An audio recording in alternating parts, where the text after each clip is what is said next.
Kate McClellan, pro wedding planner with over 16 years of experience helping more than 400 couples down the aisle. I started Planning Collective to help all couples get through the overwhelm of wedding planning by sharing my actionable tips and tools that I've used over the years working with my clients.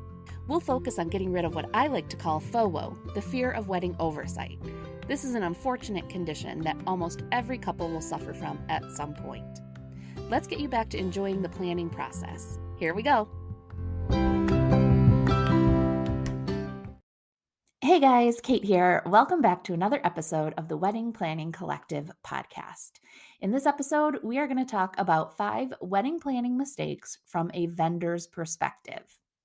For this episode, I reached out to some fellow event professionals to get their opinions on what some mistakes are that they see commonly made by couples while they're planning their wedding.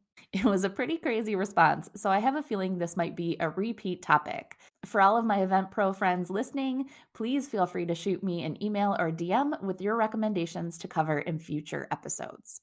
You're also going to hear some common threads between the last episode, Myths of Wedding Planning, and this episode on wedding planning mistakes. Now, this is not a mistake on my end. Over the past 18 years, I've seen these mistakes made too many times, and I'm hoping this podcast will help save other couples from making these time-consuming and pretty expensive mistakes. Before we get started, though, I do have a favor to ask of you.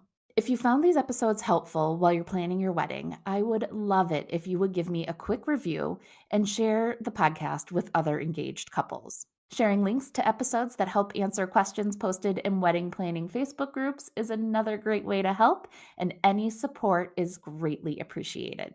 Now, let's get back on topic. 5 wedding planning mistakes that couples make from a vendor's perspective. Mistake number 1, thinking that a backyard wedding is going to be cheaper and easier than the ballroom alternative. I bet that one sounds familiar. We just talked about it last episode as one of the myths of wedding planning. It is so tempting to think that a backyard wedding will be the simpler and easier choice. Well, it certainly can be. The reality is that most couples that choose this option want to make sure it feels like a wedding and not just a backyard birthday party or graduation. And that is where things get tricky. The good news is, though, that I have a lot of different resources that will help you make sure that you are on track if you're thinking about planning a backyard wedding. You can go ahead and listen to episodes 28 and 29 and make sure that you have a copy of the free guide that I put together, How to Plan a Backyard Wedding, and you can grab that in the show notes or at planningcollective.com. Mistake number 2 is thinking that your venue or catering manager is your wedding planner. To be clear here, this is no slight to your venue or catering team, but it's important to know that the roles between the on-site venue coordinator or manager and an independent planner are very different. The similarity in the titles can be confusing, but just like you wouldn't expect your venue coordinator to serve as the DJ, you can't expect them to be your wedding planner as well. The main distinction is that your on-site coordinator will be in charge of things that involve catering and venue-specific details. An independent planner will be involved in the full picture of the day, including your other vendors and things happening off-site. They are 2 very separate roles that will ideally work together to make sure everything runs smoothly. Of course, there are many levels of independent planners, and each venue handles things differently. For more details on the roles and to determine if a wedding planner might be a good fit for you, check out episodes 14 and 26 called Do You Need a Wedding Planner? And What is Day of Coordination? Moving on to mistake number 3, thinking that you need to do something just because it is tradition. There's certainly no shortage of traditions when it comes to weddings. But just like all of the other details when it comes to planning your wedding, think about your priorities.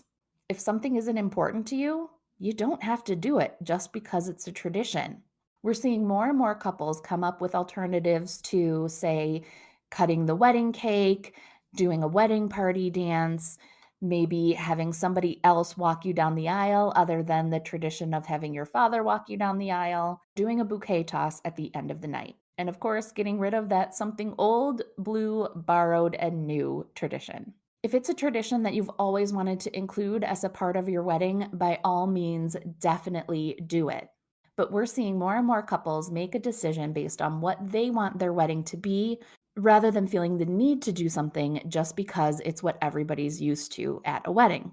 Make it your own and you will never regret it.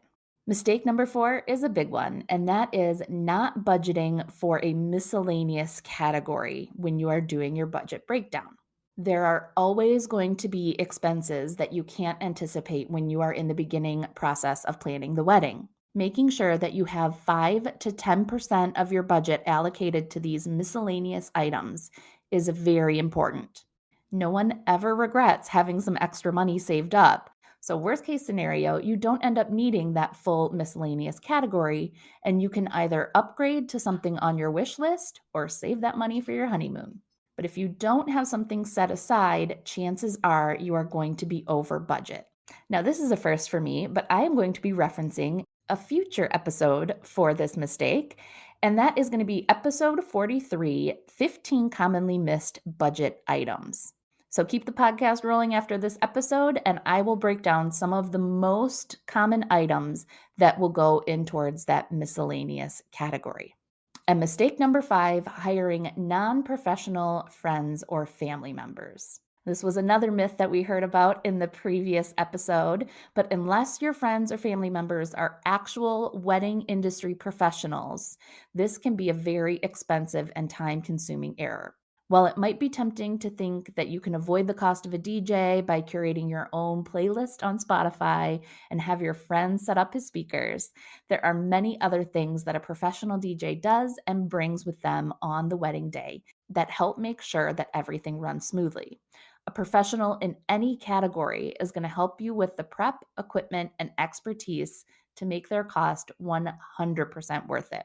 Taking advantage of a professional's discount or gift for their services because you are friends or family is very different, but do make sure that you still go through the formal contract process to ensure that everyone is on the same page for what to expect from both sides if you do decide to work with friends and family.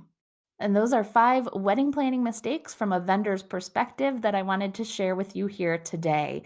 And make sure to check out the next episode, 15 commonly missed budget items, coming up here next in your podcast feed. If you'd like more help with planning your wedding, join us in the Wedding Planning Facebook group, and I look forward to learning more about your wedding plans there. Thank you so much, and I will see you in the next episode.